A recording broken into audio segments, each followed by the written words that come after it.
ஒரு வீட்டை உங்களுக்கு காட்ட போகிறேன். வெளிநாட்டில் இருந்து இங்கே வந்து தங்குவதற்கு வீடு தேடுகிறீர்களா? தங்களுக்கு பிடிச்ச மாதிரி ஒரு அளவான அறை நவீனமயமாக அமைக்கப்பட்டிருக்குது.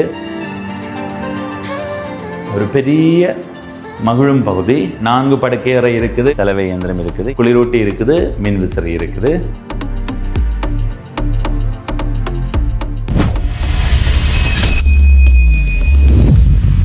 வணக்கம் நண்பர்களே, நான் உங்கள் நண்பன் தர்சனாமூர்த்தி பவனீசன். இன்றைய நாளில் இந்த காணொலியில் ஈழத்தில் யாழ்ப்பாணம் மாவட்டத்தில் இருக்கிற ஒரு வீட்டை உங்களுக்கு காட்ட போகிறேன். எதிர்காலத்தில் வெளி மாவட்டத்தில் இருந்தோ வெளிநாட்டில் இருந்தோ விடுமுறையாகவோ அல்லது சுற்றுலாவாகவோ யாழ்ப்பாணத்துக்கு வரும்போது தங்குவதற்கு வீடு தேடுகிறீர்களா? இந்த வீடு எதிர்காலத்தில் உங்களுக்கு பயன்படும். திரையில் தெரிகிற என்னோட தொடர்பு கொண்டு மேலதிக விவரங்களை பெற்றுக்கொள்ளுங்க. உள்ள போய் வீட்டை பார்ப்போம். அதுக்கு முதல் இந்த இடத்துக்கு எப்படி வரணும்ன்றதை பார்த்துட்டு வாங்கோ. யாழ்ப்பாணம் காங்கேசந்துறை பிரதான சாலையால் பயணம் செய்து வரும்போது இதில் இருக்கிறது தட்டாதிரு சந்தி.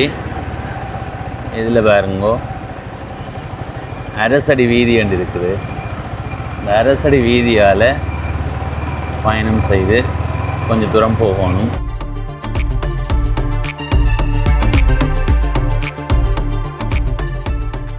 பயணம் செய்து கொஞ்சம் தூரம் வந்த உடனே இதில் பாருங்கோ, சீனியர் ஒழுங்கை இருக்குது. இந்த சீனியர் ஒழுங்கைக்குள்ளே போகணும்.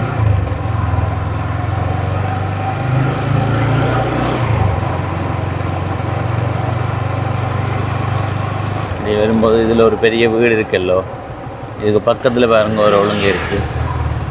இந்த ஒழுங்கைக்குள்ளே போகணும். இப்படியே வந்தால் இதில் ஒரு புது வீடு கட்டி கொண்டு இருக்கிறார்கள். அதுக்கு பக்கத்தில் பாருங்கோ, இதுதான் வீடு. சரி, இப்போ பிரதான நுழைவாயிலூடாக உள்ளுக்கு போவோம். எப்படி போகிறது? இதை திறந்து தான் உள்ளுக்கு போகிறதுக்கு முதல் செங்கதிர் என்ற இந்த தளத்தை சப்ஸ்கிரைப் செய்து வைத்திருங்கோ. எதிர்காலத்தில் நிறைய பயனுள்ள காணொளிகள், குறிப்பாக விளம்பர காணொளிகள் இந்த தளத்தினூடாக வரும். இப்போ உள்ளுக்கு போவோம் வாங்கோ. இதுதான் அந்த வீடு, ஒரு மாடி வீடு. இந்த வீட்டினுடைய மேல்தளம் தான் வாடகைக்கு கொடுக்கப்படுகிறது. மேல்தளம் எப்படி இருக்குன்றது உங்களுக்கு காட்ட போகிறேன். இதுதான் கீழ்த்தளம். மேல்தளம் மேலே தான் இருக்கும். மேலே போவோம். இந்த படியால் மெல்லமாக ஏறி போவோம் வாங்கோ. வெயிலண்டா சொல்லி வேலையில்லை மக்களே, கடும் வெயில். ஆஹா, என்ன வெயில்! சரியா, இதுதான் வீட்டினுடைய முன்பகுதி.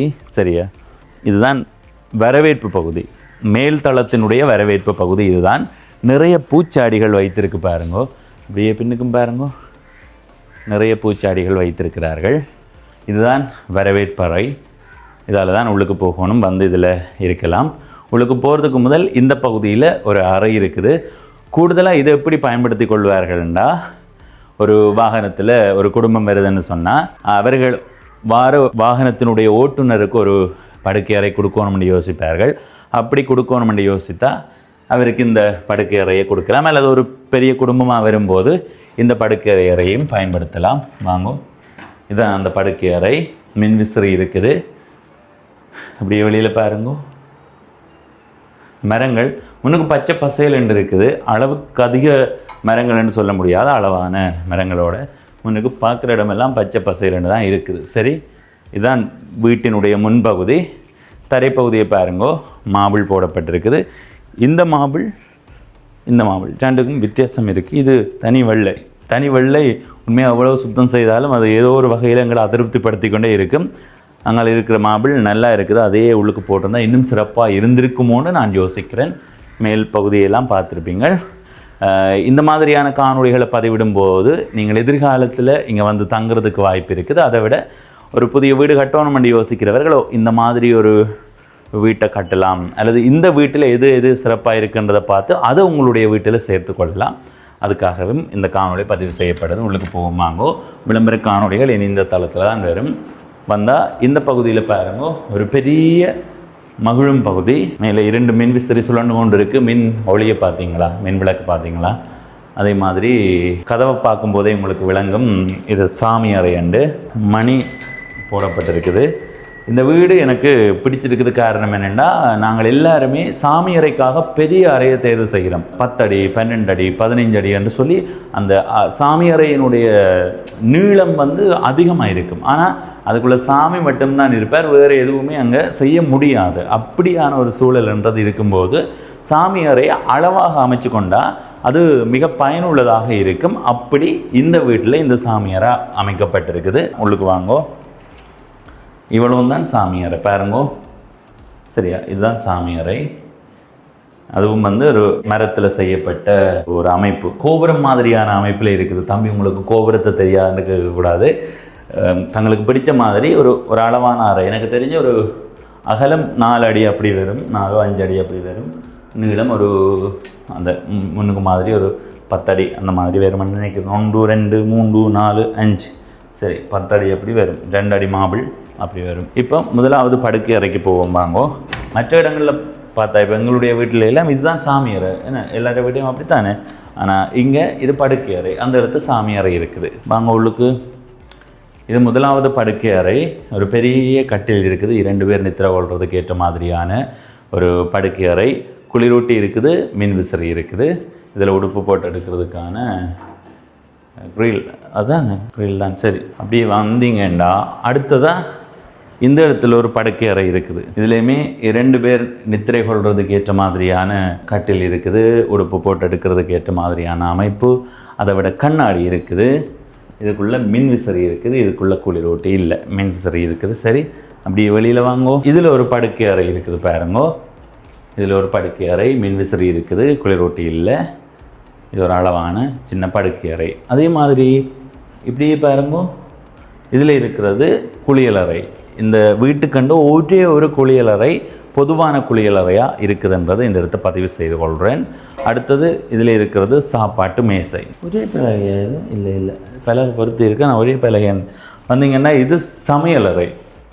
சரியா, சமையலறையை பாருங்கோ, நவீனமயமாக அமைக்கப்பட்டிருக்குது. ஒரு அளவான சமையலறை, குளிர்சாதன பெட்டி இருக்குது, நீங்கள் சமைச்சு சாப்பிட்றதுக்கான அடுப்பு இருக்குது, எல்லாமே இருக்குது. சரியா, இந்த நேரத்தில் கடும் வெக்கை, ஆனாலும் இந்த காற்று அடிக்கும் போது நல்லா இருக்குது. இனி இப்படியே போவோமாங்கோ. இதால் வந்தால் இதில் இளநீர் இருக்கும், தயவு செய்து பிடிங்கி குடிக்காதீங்கோ.